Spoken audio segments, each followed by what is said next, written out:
is recognizing, and besides not psychoactive behaviors, also medicinal behaviors such as you can find in CBD. All that information has been compiled, has been analyzed from a scientific point of view. But here we also had to bear in mind political processes that have happened in other countries, in Israel, in our continent here, for example, in Uruguay. We also have Chile. We have how Chile has been working on that for the last years. And all this had to be used as an input for us to create a regulation that would adjust the needs of the country, for it to adjust the norms in the Colombian constitution. Here, let me just fast forward a bit, and we want to have a regulation that also follows international commitments that you might find around narcotics regulations, and all that at the end had to be incorporated within this regulation process. This pretends to be cross-cutting, participative, and promote scientific investigation, modification, and market alterations between recreative and medicinal through some extracts. That's actually the bet that we're making, achieving products that have quality, that have a known composition. Yesterday, for example, during Ethan Russo's presentation, we saw the difference between dosifying cannabis buds that have a different composition that's difficult to stabilize, different from introducing chemistry or pharmaceutical technology within this process and trying to make those extracts the alternative for us to have medicinal use to cannabis. Besides that, and because the fact that these extracts have to be produced in Colombia, es un llamado también a traer investigación, a traer tecnificación, equipos. Era muy interesante ver ayer, por ejemplo, varias empresas expertas en extracción que van a encontrar una posibilidad bien interesante acá en el país. Está centrado en la salud, el paciente y la seguridad sanitaria.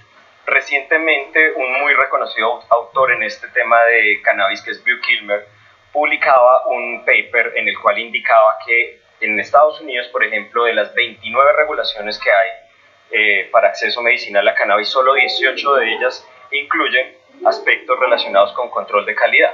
¿El control de calidad para qué es? ¿Para producir dinero para las empresas que hacen análisis químico o los que traen estándares? No. Por supuesto que esto tiene unos costos y una logística implicada, pero justamente demuestra que el centro de la regulación es el paciente. Porque por el hecho de ser cannabis, una droga que se ha consumido por más de cientos de años, etc., no significaba sencillamente decir no, creemos un acceso legal, pero pues la gente ya ha venido fumando marihuana, pues que siga consumiendo lo mismo, no vamos a reparar en los temas de, como se decía ayer, metales pesados, residuos de agroquímicos y demás. Entonces, cuando uno pone en el centro de la regulación al paciente, tiene que tomar decisiones difíciles, y esas decisiones, por ejemplo, era no aceptar en un país como Colombia, que tiene grandes extensiones de cultivos de marihuana, por ejemplo en el norte del Cauca, no podíamos aceptar que sencillamente esos cultivos de un día para otro se procesaran y se convirtieran automáticamente en productos medicinales. Son decisiones difíciles. Yo sé que esta regulación no necesariamente nos va a dejar contentos a todos, pero por eso me extiendo un poco en contar los principios y el proceso para que se entiendan las decisiones que se han tomado. Y de allí entonces, cuando se pone en el centro al paciente y la seguridad sanitaria, cuando se involucra, por ejemplo, al INVIMA y al Ministerio de Salud, pues entonces justamente estamos buscando que lo que haya hacia los pacientes sean medicamentos seguros, eficaces y de calidad. Ya mencioné, están marcados en los tratados internacionales de fiscalización de drogas, y en ese sentido buscamos ser pragmáticos. No se trataba de crear, digamos, cuando se habla de regulación del uso medicinal, está perfectamente permitido dentro de los tratados internacionales.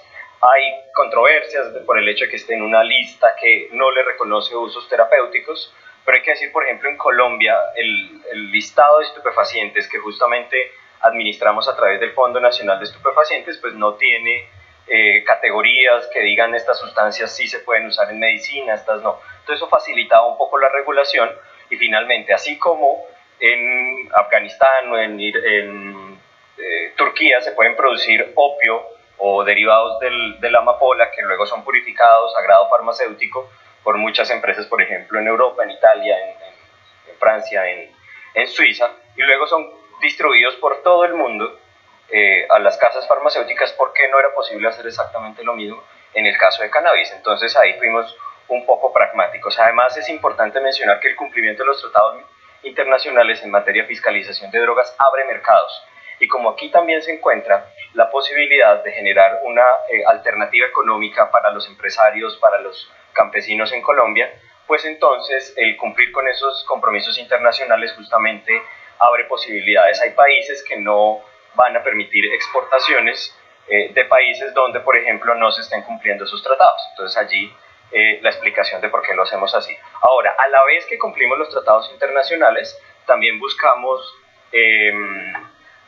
aprovechar, digamos, las nuevas interpretaciones que se tienen de los mismos. El gobierno de Colombia, ahorita me detendré un momento en eso, ha insistido en la necesidad de una reforma a las políticas de drogas internacionales. La frase muy conocida del presidente Santos, en el sentido en que estamos andando en una bicicleta estática, estamos invirtiendo no solo energía, sino vidas humanas en Colombia. Sabemos que es uno de los países que más vidas ha puesto en lo que se ha denominado la guerra contra las drogas, y no obstante, no se ha ganado ninguna guerra. Entonces, paralelo a eso, ustedes saben, ha habido cambios en el país frente a cómo se intervienen los cultivos ilícitos y demás. Pues esto hace parte de ese contexto, no es una política aislada, no es un simple capricho ni nada por el estilo.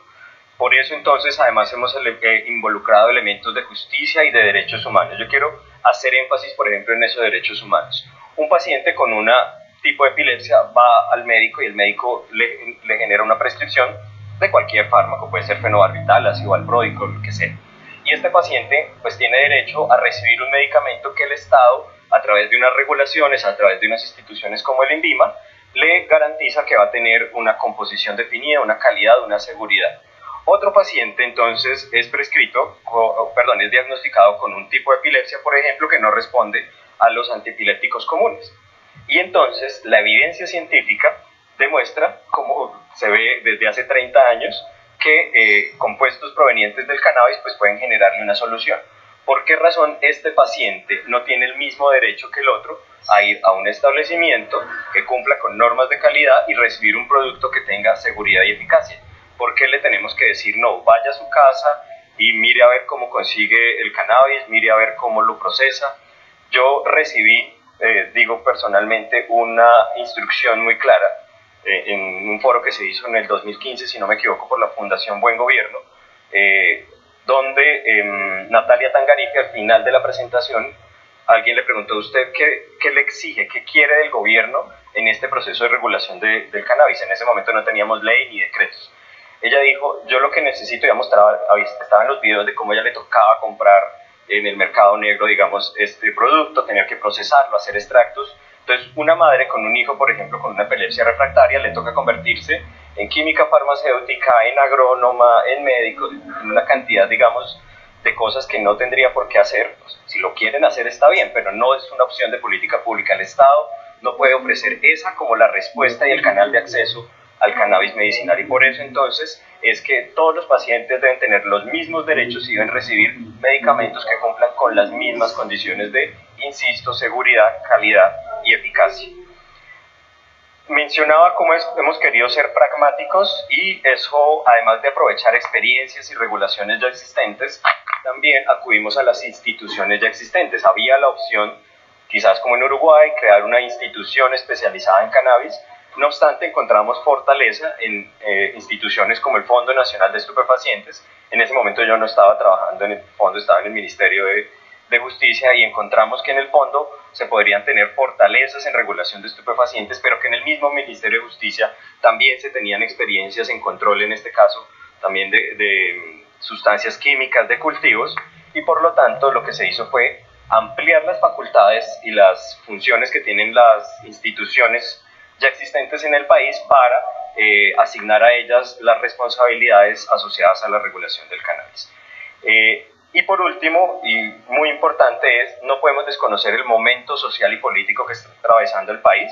Estamos implementando un proceso de negociación con uno de los actores armados más importantes de los últimos 50 años, y eso deja entonces una gran cantidad de zonas del país, de municipios, donde hay personas que se han visto involucradas, y ese también es el enfoque que ha tenido la política de drogas en el actual gobierno, y es: las personas muchas veces acuden a los cultivos ilícitos que no tienen otra opción de sustento, y por lo tanto, si aquí hay una oportunidad comercial, hay una oportunidad económica, no podríamos dar la espalda a esas familias que por años han estado en el olvido o sometidas, digamos, a condiciones de violencia. Por eso lo que se busca es ser incluyentes hacia esos pequeños y medianos cultivadores.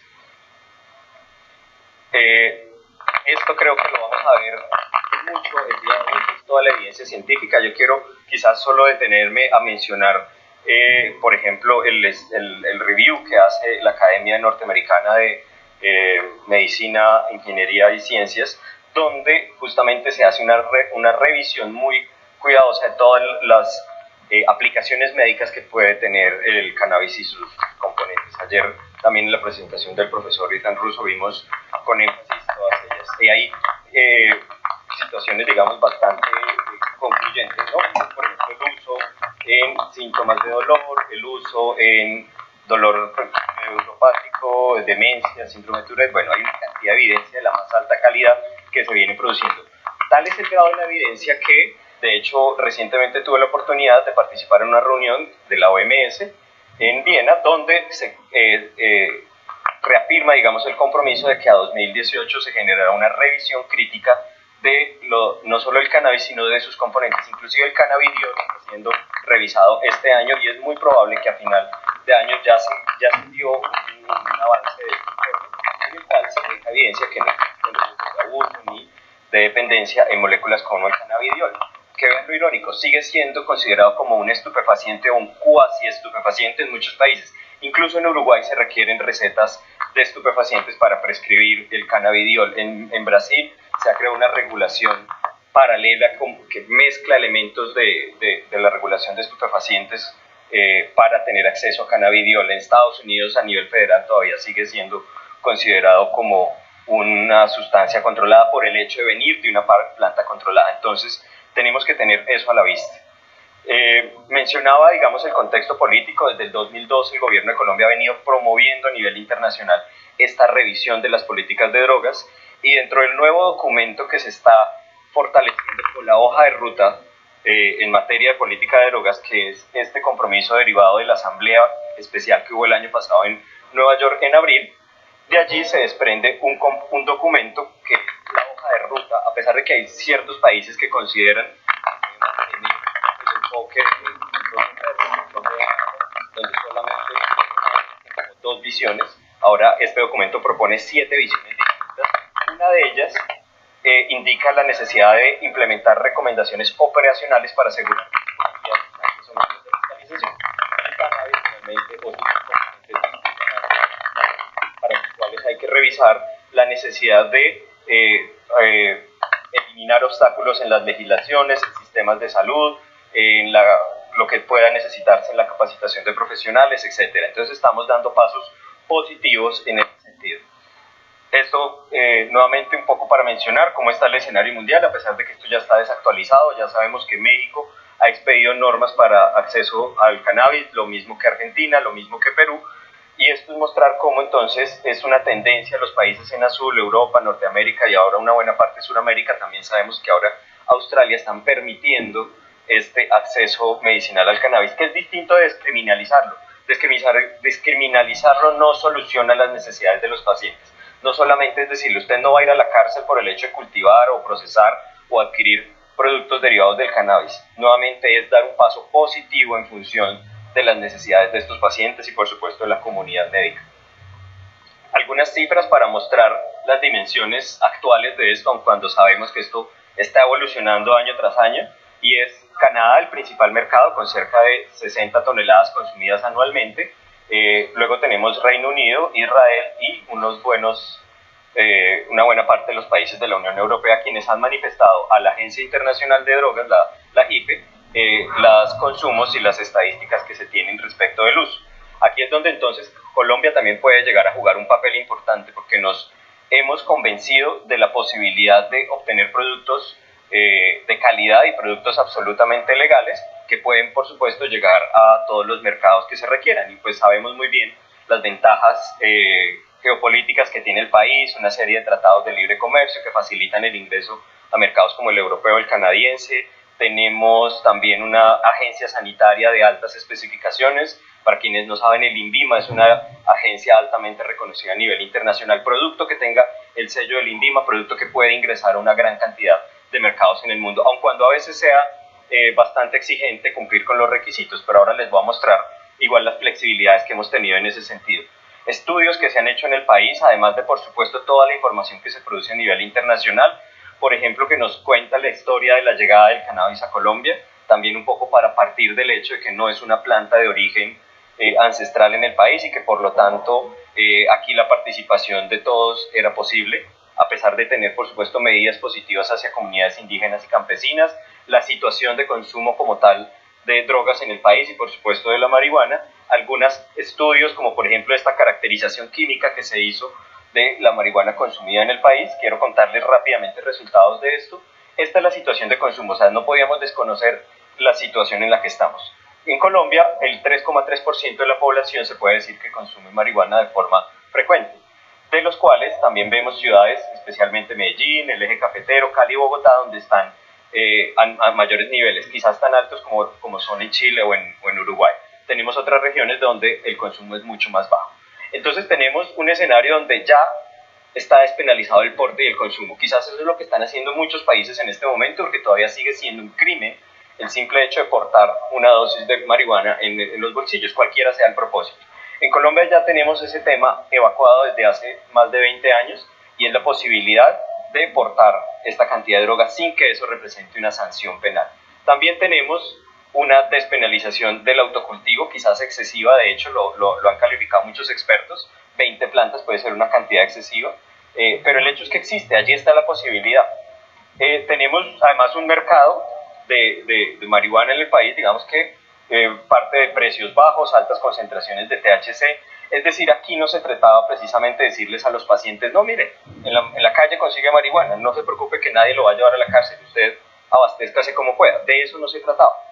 Esta es la caracterización química que se ha hecho de la marihuana producida en el país. Sabemos que hay dos categorías, la conocida como aquí en Antioquia como Crespa o Cripa o Creepy, que es un producto, digamos, que es producido de distintas variedades, pero que se caracteriza porque tiene tecnificación en su cultivo. Aquí encontramos entonces que este quimiotipo tiende a tener unas mayores concentraciones de THC y menores concentraciones de CBD. Estas son quizás las variedades que se han introducido en los últimos 5 años. Mientras que tenemos la otra categoría, que es la marihuana llamada regular, o bueno, hay una cantidad de nombres para referirse a ella, las cuales van a tener menores concentraciones de THC, pero más concentraciones de CBD. Es decir, aquí entonces es donde se ve una posibilidad de aprovechar esas variedades que ya se han adaptado al país.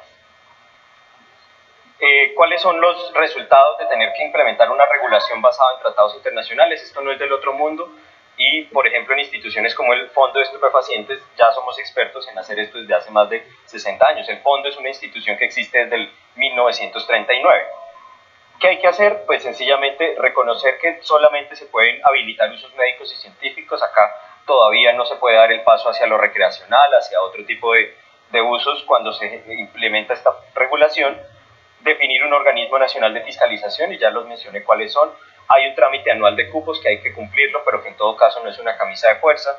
Los cupos se pueden negociar, se pueden cambiar, se pueden reducir, se pueden aumentar en cualquier momento. Lo importante son los argumentos que tienen que venir de los empresarios, justamente, que nos tienen que decir, miren, abrí un mercado, voy a poder exportar a tal país, voy a poder tener este nuevo producto, tengo estudios clínicos. Eso nos permite entonces abrir ese mercado a nivel internacional. Un sistema de licencias que no voy a entrar en detalle, pero que sabemos que están allí. Hay que enviar información estadística a la JIFE, hay que entonces cumplir con unos permisos de importación y exportación. Esa es la puerta de entrada a todos los mercados. Ese sistema de permisos, como se mueve toneladas de morfina, de codeína, de una cantidad de estupefacientes se mueven en el mundo, es a través de este sistema de permisos. Básicamente lo mismo que vamos a hacer para el tema de cannabis y sus derivados. Un poco de reglamentación. Sabemos que el gobierno expidió y se adelantó a través de este decreto con la expedición de algunas resoluciones y con esto logramos implementar algunas licencias. Este fue el proceso basado en nuestra ley de drogas, que es de los años 80, como vemos, pero paralelamente, y esto no fue competencia, acá no estábamos nosotros digamos, en polos opuestos con el Congreso. Trabajábamos paralelamente en el Congreso con el senador Juan Manuel Galán en el desarrollo del proyecto de ley que más adelante se convertiría en la ley 1787. ¿Eso qué significa? Que básicamente en Colombia no solo el gobierno, el poder ejecutivo, sino el poder legislativo estábamos de acuerdo en las posibilidades de implementar esta regulación de cannabis. Entonces, cuando vemos el decreto 613, casi que es una versión mejorada del decreto 2467. Quienes trabajamos en él somos las mismas personas, quienes trabajábamos también en esta ley éramos las mismas personas. Entonces, esto es un acuerdo de sociedad, esto no es un capricho de un partido político, de un gobierno de turno, sino de toda la sociedad, porque recuerden que la ley implica pues ser aprobada por varios partidos políticos, incluso de oposición o de posiciones distintas a la del gobierno. El sistema de licencias, quiero hacer énfasis en que comienza acá, en el médico y en el paciente. La demanda es lo que va a justificar la oferta, no al revés. No vamos a tener cultivos para ver qué hacemos con ellos, sino vamos a tener médicos y pacientes interactuando obviamente con la evidencia científica para producir medicamentos que deben ser producidos en laboratorios farmacéuticos vigilados por el fondo, que se abastecerán de los extractos desde los laboratorios con licencia de fabricación producida por el Ministerio de Salud, quienes a su vez se abastecerán de cannabis de los que tengan licencia de cultivo proveniente del Ministerio de Justicia. Y pues también vamos a tener a los proveedores de semillas con una licencia para poder comercializar estas semillas. De pronto acá solo me detengo para decirle, cada una de esas licencias a su vez tiene modalidades y quiero hacer especial énfasis en que todas ellas tienen una modalidad llamada fines científicos o investigación. ¿Por qué razón? Porque queremos posicionar a Colombia como un centro, un hub de investigación. Todos los investigadores que han tenido problemas para acceder a permisos de investigación, a productos en sí mismos, fíjense lo que decía el profesor Meshulam, cómo consiguió el cannabis para sus investigaciones. Acá queremos facilitar la investigación, incluso en el sistema de cupos, la obtención de cupos para investigación es mucho más fácil que la obtención de cupos, obviamente, con fines comerciales. Entonces aquí es un llamado, hay varias universidades, la Universidad de Antioquia, la Universidad Nacional y muchas otras, ya se han involucrado en este proceso de investigación. ¿Qué vamos a tener en el mercado?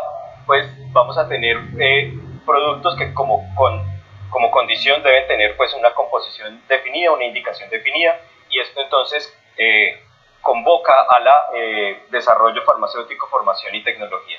Y aquí entonces el importante papel de las empresas y de las universidades.